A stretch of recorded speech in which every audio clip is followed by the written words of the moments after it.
Clay Harper stood before the ranch door, the wind tugging at his worn hat, the sun scorching his neck like a hot skillet. His clothes were so dust-caked they seemed part of the desert, and his eyes held the weariness of a man too long on the trail. He knocked 3 times, each thud echoing in the silence like a hammer on an anvil. The door creaked open, and Delilah Morgan, the ranch's owner, sized him up like he was a stray dog, dragging mud onto her porch. Her hair was pulled into a tight bun, but a few loose strands hinted she wasn't as buttoned up as she seemed.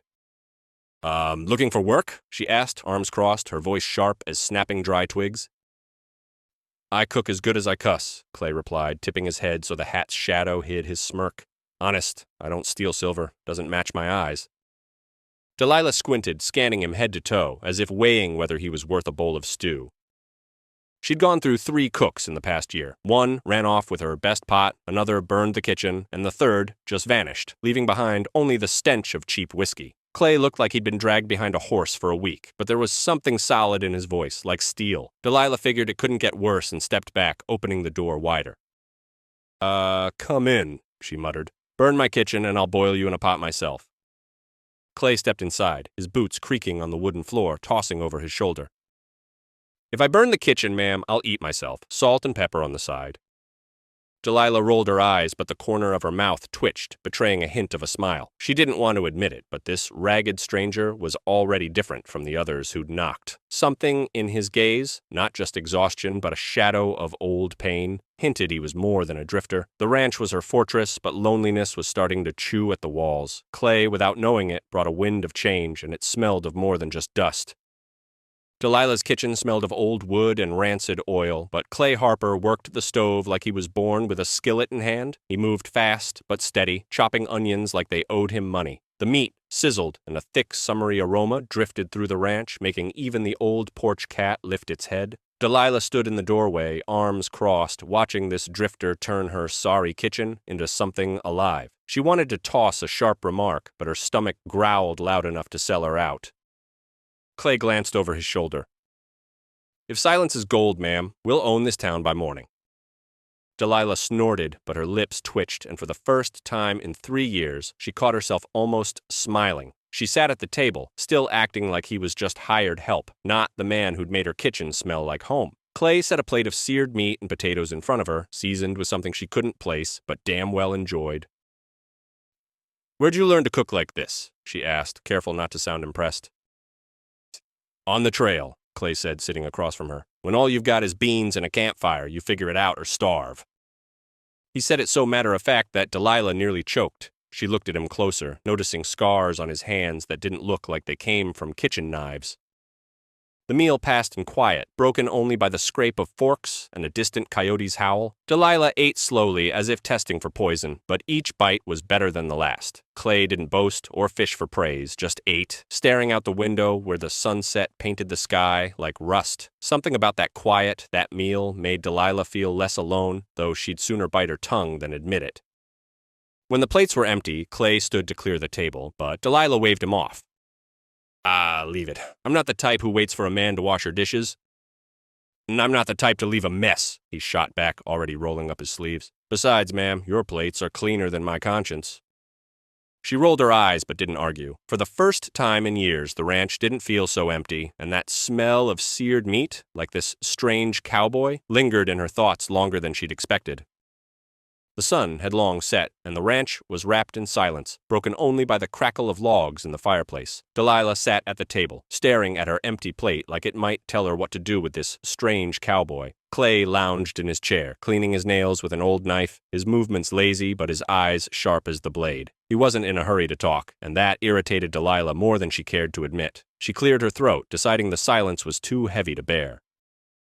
"My husband died 3 years ago," she said, looking away, as if the words had slipped out on their own.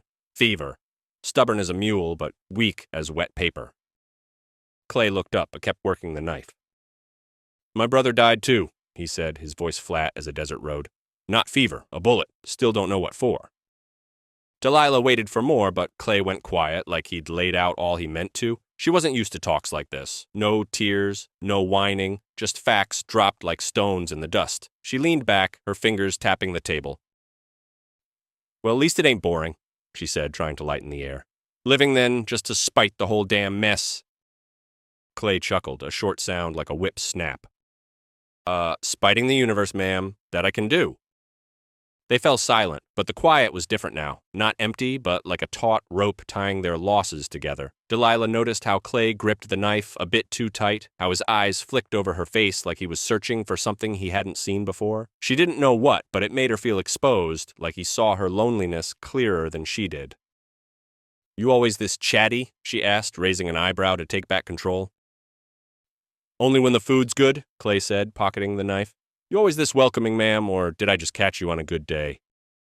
Delilah snorted, but her eyes glinted like she'd taken the bait. The fire dwindled, shadows dancing on the walls like old ghosts with nowhere to go. Clay and Delilah didn't dig deeper into the past, but that short, no-nonsense talk left something new on the ranch. Not friendship, not trust, but something like an understanding that they were both holding on to life like the reins of a wild horse. And that was more than they'd expected from a supper. Morning light spilled through the shutter cracks, painting the kitchen in warm hues, but Delilah still felt a chill in her chest. Clay was already up, fussing with the coffee pot like it was his life's mission. His movements were precise, like a man used to keeping things under control, even if it was just boiling coffee. Delilah watched him from the doorway, thinking he fit into her ranch too well, like he'd always been there. That got under her skin, not because he was trouble, but because she wasn't used to people who stuck around. You always fuss over coffee like it owes you money, she tossed out, crossing her arms. Clay didn't turn, just grunted. If it owed me, I'd have strung it up by now. Good coffee's like a good horse, ma'am. Won't let you down if you know how to handle it.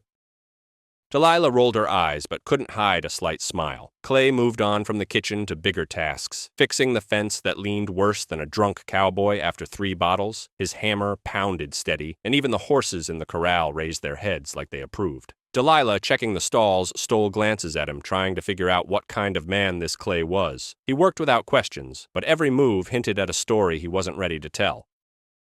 Later, with the sun high, they crossed paths at the well. Clay hauled water buckets, and Delilah checked harnesses. She eyed his worn jacket and couldn't resist. With a face like that, you ought to scare bandits, not stir soup. Clay grinned, wiping sweat from his brow. My soup's scarier than any bandit, ma'am. Try my chili again. You'll see.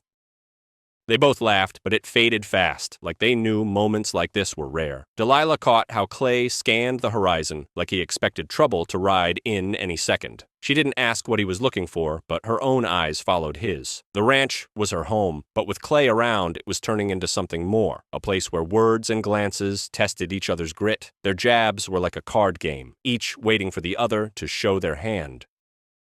By evening, as Clay cooked supper, Delilah realized she was getting used to the sounds. Sizzling oil, the thump of a knife, his quiet whistling. She didn't want to admit it, but the ranch didn't feel so empty anymore, and that scared her more than any uninvited guest. Dust swirled under the wagon's wheels as it rolled to a stop at the ranch gate. Delilah, standing on the porch with a bucket in hand, squinted at the newcomer. Warren Colt climbed out, his polished boots gleaming like he'd buffed them all the way from town. His hat was wider than his shoulders, his smile faker than a beggar's dime. Clay, fixing a harness nearby, froze, eyeing this peacock who clearly wasn't here for coffee. Mrs. Morgan, I presume. Warren tipped his hat with a theatrical bow, but his eyes darted like a coyote before a leap. Warren Colt, at your service. Here to discuss a business proposition. Delilah set the bucket down, wiped her hands on her apron, and looked at him like he was a fly in her soup. If your proposition shines like those boots, I'm already not interested, she said, crossing her arms. Clay, standing in the barn's shadow, snorted loud enough for Warren to turn. Looks like a walking vanity fair rolled in, Clay muttered, just low enough for Delilah to hear. She stifled a laugh, but her eyes showed she liked the jab. Warren, oblivious, kept smiling, though his fingers fidgeted with his hat's brim. I've got papers on part of your land, he said, pulling out a bundle of documents that smelled of fresh ink. Your late husband, it seems, left some debts. I can help. Settle them. Delilah stiffened, her face harder than the stones under her feet. She knew her husband wasn't a saint, but debts? That smelled like a lie, cheap as bad whiskey. Clay stepped closer, his hand casually resting on the knife at his belt. Those papers? Must have carved them in an outhouse, Clay said, locking eyes with Warren. They stink worse than you do. Warren flushed but recovered, his smile growing wider, colder. Careful, Cook. I'm a man with money, and money loves the law. Delilah glanced at Clay, then at Warren, her voice low as a growl. If your hat's bigger than your head, you're lying. Get out before I show you how we handle liars around here. Warren backed toward his wagon, but his eyes promised this wasn't over. Clay and Delilah stood shoulder to shoulder, watching him ride off in a cloud of dust. They didn't say a word, but both knew. This slick-booted stranger had brought trouble, and it was already knocking at their door. The midday sun scorched the ranch like a branding iron. Delilah sat on the porch, thumbing through the papers Warren left behind, their seals too new, the ink too fresh, but the threat they carried as real as a snake in the grass. Clay, cleaning a saddle by the barn, kept glancing at her, noticing how her fingers gripped the papers tighter than necessary. He stayed quiet, but his thoughts churned around Warren, whose smile reminded him of a jackal licking its chops before a meal. "Those seals are pure bunk," Clay said, finally walking over and wiping sweat from his brow. "Seen plenty like 'em. Some fella in Nebraska tried to sell me a river with papers, just as pretty." Delilah looked up, her gaze sharp as a blade. "So you're an expert on fakes now?" she asked, but there was no mockery in her tone, just weariness. "This colt ain't just bluffing. He knows what he's doing." Clay sat on the step beside her, staring at the horizon where Warren's dust trail still settled. He'd heard talk in town. Colt wasn't just a schemer, but a man who'd sell his friends for a handful of coins. Betrayal came to him as easy as breathing. Clay felt old anger stir deep inside, but swatted it away like a fly. "He'll be back," Clay said, his voice firm as a nail driven into wood. "Types like him don't leave till they get what they want, or till someone stops them." Delilah's brows furrowed as she studied him. "You talk like you've tangled with his kind before. What kind of man are you, Clay?" He shrugged, but his eyes darkened. "One who knows what trouble smells like, and I smell it a mile off." She didn't press, but her heart beat faster. Warren wasn't just a threat to the land. He was a reminder of how fast everything she'd built could crumble. Her husband had left the ranch in debt, but she'd clawed it back with bloody hands. Now, this peacock in shiny boots threatened to take what little she had left. Delilah clenched her fists, her nails biting into her palms. Clay saw it, but didn't comment. Instead, he stood, tipped his hat, and said, "I'm gonna check the rifles, just in case." Delilah nodded, her voice low but steady. "If that colt comes back, I'll show him how we handle trouble around here." The dust settled, but the air on the ranch grew heavier. They both knew. Warren Colt wasn't just a visitor, he was a storm brewing over their heads. The wind swept dust across the ranch yard like it knew peace was about to splinter like an old fence. Delilah stood on the porch, her eyes locked on the horizon where the road snaked like a rattler. Clay, cleaning a rifle by the barn, looked like he was bracing for war, not supper. Word had come from town that morning. Warren Colt was rallying folks, waving his papers, and claiming the law was on his side. Delilah clenched her fists, feeling old anger, buried with her husband, claw its way back up. Clay finished with the rifle and walked over, his boots crunching on dry earth. "Heard our shiny-booted friend's flapping his gums in the saloon," he said, wiping his hands on a rag. "Says the law's with him. I say he's just lying loud to scare honest folks." Delilah met his gaze, her eyes hard as steel.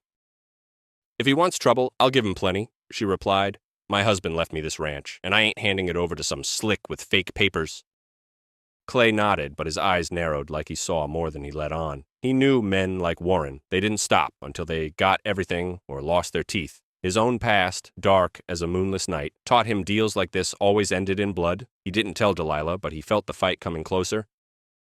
By noon, Warren was back. His wagon rolled to a stop at the gate, and he stepped out, clutching the same papers, now flanked by two bruisers. Their faces were as blank as sacks of flour, but the revolvers on their hips spoke louder than words. Delilah stepped forward, Clay right behind her, his hand resting on the knife at his belt, his voice cold as steel before a shot. "Want trouble, Colt? Step closer," Clay said. "I'll serve it hot, with a side." Warren smirked, but his eyes darted nervously. "The law's on my side, Cook. You and your boss lady'll be packing soon." Delilah stepped so close, Warren flinched back. "Law, you say?" Her voice was low, dangerous as a rattler's hiss. "We'll see whose law's thicker. Get out before I show you mine." Warren's jaw tightened, but he waved his men off and they rode away, leaving a cloud of dust. Clay and Delilah stood silent, watching them go. They didn't speak, but both knew. This wasn't a win, just a delay. Warren would be back, and he wouldn't come alone. Darkness cloaked the ranch, and only the faint glow of the fireplace cast shadows on the walls like ghosts of the past. Delilah sat by the fire, her fingers fidgeting with the edge of an old scarf she hadn't touched since her husband's death. Clay tinkered with the coffee pot, but his movements were slower than usual, as if he too felt the weight of trouble looming. Outside, the wind howled, and every rustle sounded like Warren Colt's footsteps. They both knew tomorrow could change everything, and not for the better. "Ever try brewing coffee that doesn't smell like old socks?" Clay asked, trying to lighten the mood, but his voice was drier than usual. Delilah glanced at him, her brows raised, though her eyes stayed serious. Just don't ruin the hot water, Cook," she shot back, her tone as dry as the sand underfoot, "or I'll have to face Colt tomorrow on an empty stomach." Clay snorted, pouring coffee into mugs. He set one in front of Delilah, and their fingers brushed for a split second as she took it. It was fleeting, but both froze, as if an unexpected spark had jumped between them. Delilah quickly looked away, focusing on the fire, and Clay went back to the coffee pot, acting like nothing happened. But the silence between them thickened like smoke before a storm. They sat quietly, sipping coffee that, despite the jabs, was strong and bitter, like their thoughts. Delilah thought of the ranch, every nail she'd driven, every horse she'd broken. Losing it would be like losing herself. Clay stared into the fire, his mind drifting to his brother, to the day a bullet took everything he had. He didn't want another war, but he felt the choice slipping away. "If it comes to shooting tomorrow," he said, finally meeting her eyes, "stay behind me. I know how men like Colt play dirty." Delilah nodded, her grip tightening on the mug. "I'm not the hiding type, Clay, but if he wants to take what's mine, let him try. I'll give him a welcome he'll regret being born for." The fire dwindled and the shadows grew longer. They didn't speak of fear, but it hung in the air, sharp as the smell of gunpowder. Clay and Delilah weren't friends, but that night they were allies, bound by a shared threat. Tomorrow might bring bullets or victory, but for now they had this moment. Coffee, fire, and a hard resolve to fight to the end. Dawn painted the sky crimson, as if it knew the day wouldn't pass quietly. Delilah stood at the ranch gate, her hand resting on an old revolver tucked under her apron. Clay leaned against the fence, checking the rounds in his Winchester with the ease of a man who'd done it 1,000 times. Dust swirled on the road, and soon the sheriff's wagon appeared, followed by Warren Colt and his 2 bruisers. The sheriff looked like he'd rather be in a saloon than dragging himself out here at sunrise. "Mrs. Morgan," the sheriff began, dismounting and wiping sweat from his neck, "Mr. Colt claims he's got rights to your land. Showed me papers. I'm here to sort it out." Delilah stepped forward, her eyes burning like coals. Sort it out?" she echoed, her voice sharp as a blade. "Those papers are lies, and Colt's a fraud who thinks he can take my ranch while I'm still breathing." Warren, standing behind the sheriff, smirked, but his smile was tight as a wire. Clay strolled over, his Winchester resting casually on his shoulder, though his fingers were ready for business. "Sheriff," he said, his voice calm but solid as stone, "if you believe those papers, I'll sell you a bridge in San Francisco. Cheap." The sheriff frowned, flipping through the documents Warren shoved at him. His brows climbed higher with each page. Delilah pulled out her own papers, worn, weathered, but bearing real seals from before her husband's time. "Here, read these till you're sick of living," she said, thrusting them at the sheriff. "My land, my rules." The sheriff compared the papers, his face growing darker. He looked at Warren, then at Delilah, and finally at Clay, who stood like he was waiting for someone to make a dumb move. "Looks like your papers ain't worth the dust you dragged in, Mr. Colt," the sheriff said, handing them back to Warren. "Get out before I decide you're wasting my time." Warren's face turned red, his fists clenched, but he knew he'd lost this round. His bruisers exchanged glances, but didn't budge. The sheriff wasn't one to cross. "This isn't over," Warren hissed, climbing into his wagon. "I'll be back." Clay grinned, watching him go. Come back when you learn to lie better, Colt." Delilah and Clay stood, watching the wagon vanish into the dust. The sheriff shook his head, muttering about fools and their ambitions, and rode off. It was a victory, but both knew Warren wasn't the type to quit until someone made him. The sun dipped toward the horizon, bathing the ranch in golden light, but the air was thick with tension, heavier than campfire smoke. Delilah cleaned her revolver on the porch, her movements precise as a watchmaker's. Clay stood by the gate, watching the road where dust rose again, but this time not from Warren's wagon. Townsfolk approached, blacksmith with a hammer on his shoulder, saloon keeper with a worn satchel, farmers with pitchforks and rifles. They didn't look like an army, but their steps were solid as the ground beneath them. What's this parade?" Clay muttered, lowering his Winchester but keeping his hand on the stock. Delilah stood, her eyes narrowing, though a spark of hope flickered in them. Looks like the town decided we need company," she said, her voice steady but tinged with surprise. The blacksmith, a bear of a man named Tom, stepped forward, his beard twitching as he spoke. Heard Colt's running his mouth in the saloon again. Says he'll come back with men and take your land, Delilah. We figured it's time he shut up. The saloon keeper, thin as a rail, added, Tried to buy my silence with whiskey. Cheaper than water. We're with you, Delilah. Clay glanced at the crowd, then at Delilah, his lips curling into a smirk. Well, Mr. Polished Boots, feels kind of lonely without friends, don't it? He said, as if Warren could hear him.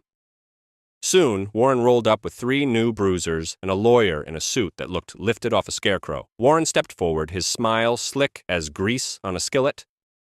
The law's on my side, he declared, waving fresh papers. This is the end, Morgan. Pack your bags. But the blacksmith stepped closer, his hammer thumping the ground. Your papers are only good for kindling, Colt, he said. We know you. Sold old Ben's land last year, kicked his family to the street. The crowd rumbled, farmers raising pitchforks, the saloon keeper spitting into the dust. Warren paled, his smirk vanishing like smoke in the wind. The lawyer started mumbling, but one look at the crowd shut him up. Clay stepped forward, his voice cold as steel. Ride out, Colt. Take your dogs with you. The town's spoken. Warren scanned the crowd, then Delilah, his eyes narrowing. He backed to his wagon, muttering, You'll regret this. But no one moved until his wagon vanished over the horizon. Delilah looked at the people who'd come for her, and for the first time in years, her throat tightened with something like gratitude.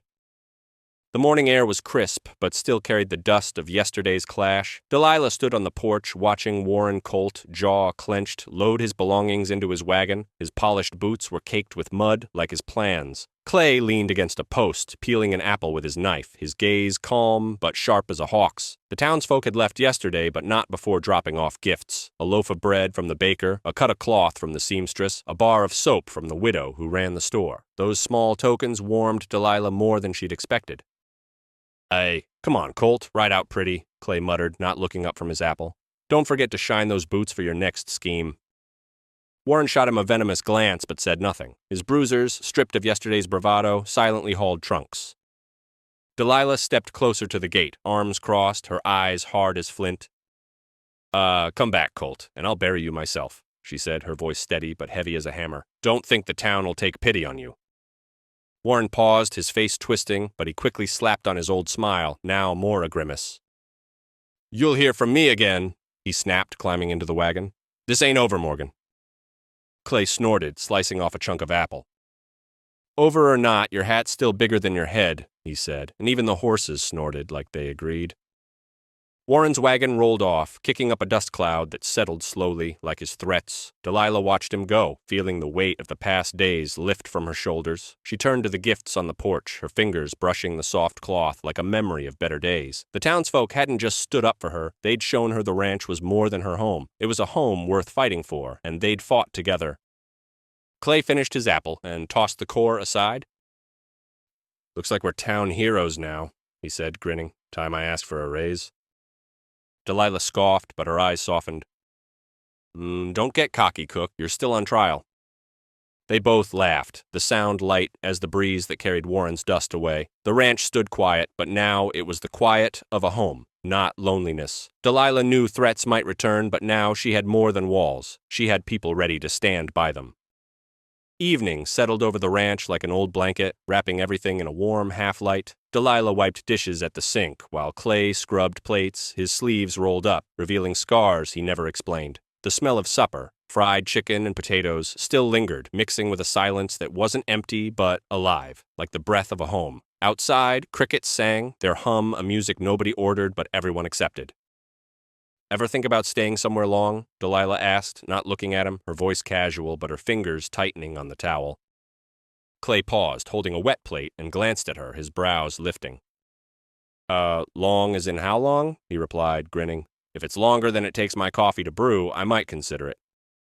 Delilah snorted, but her eyes glinted like she took his dodge as an answer. They kept working, their movements in sync, like people who'd known each other for years. Clay whistled softly, and Delilah picked up the tune without realizing until he noticed. Nice voice, ma'am, he said, winking. Maybe you should try the saloon instead of the ranch. If I go there, you're out of a job? She shot back, tossing the towel at his shoulder. Their laughter was short but real, echoing off the walls like the sound of something new. Delilah looked around the kitchen, at the clean plates, the fire in the hearth, at Clay, who was no longer just a cook, but part of this place. She thought back to 3 years ago when her husband died and loneliness ate at her like rust. Now the ranch was alive, not just because of the townsfolk who'd stood by her, but because of this drifter who came with one line and stayed longer than she'd expected. Clay set the last plate on the shelf and turned to her.